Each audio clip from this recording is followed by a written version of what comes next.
What's going on? How y'all doing? What's going on? This video gonna be called "Legit Officers Defending the Capitol" at the hearing this morning. I'll listen to that. Now, yes, I have called cops racist, and majority of the ones in the blue are. However, them officers that were at the Capitol, they were real.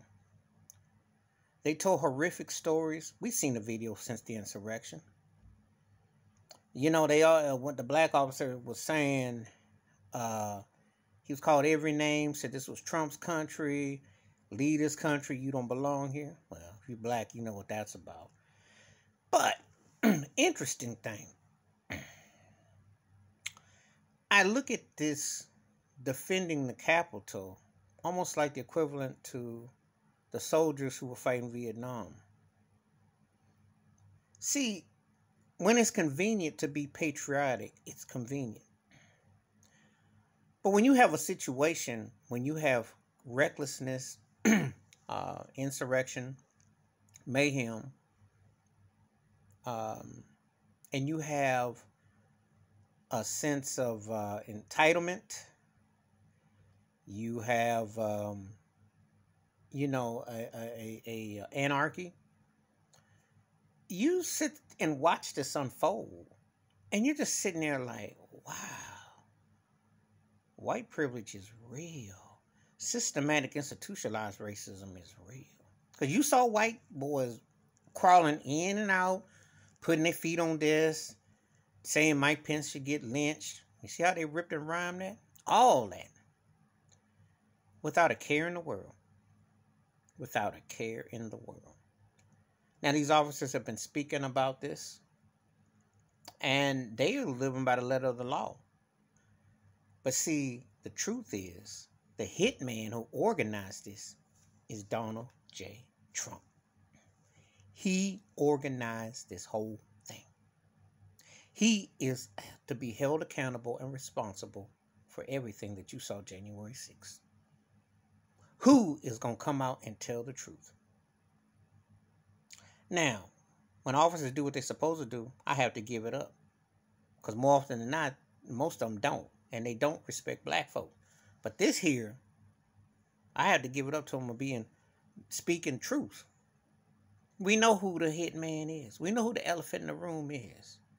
Who sat by and let them say, let's lynch Pence. Surprised there ain't been a rap verse yet. But see how that was. And you saw that black officer who saved quite a few of them. You see how the vile and the undercurrent belly of this is. And this has been downplayed by the Republican Party.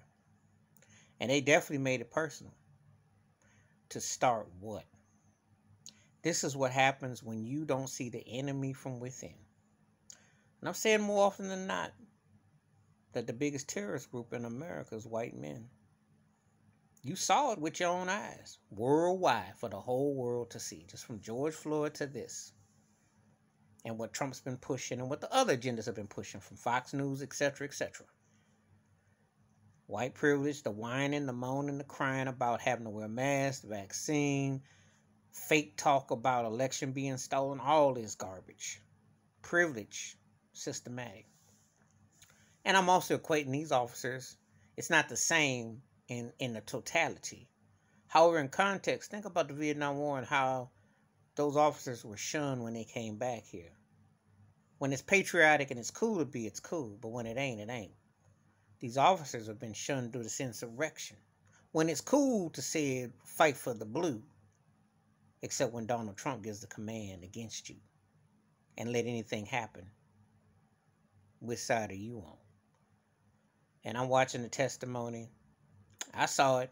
I don't need CNN to regurgitate and throw down my throat. However, it is a reminder of white privilege in America. That's one thing that January 6th, the insurrection of 2021, during a pandemic that's alive and well, and you had some blue badges out there in there, and a lot of different white folks who are Aryan Nation, etc. Nation. You know what's up.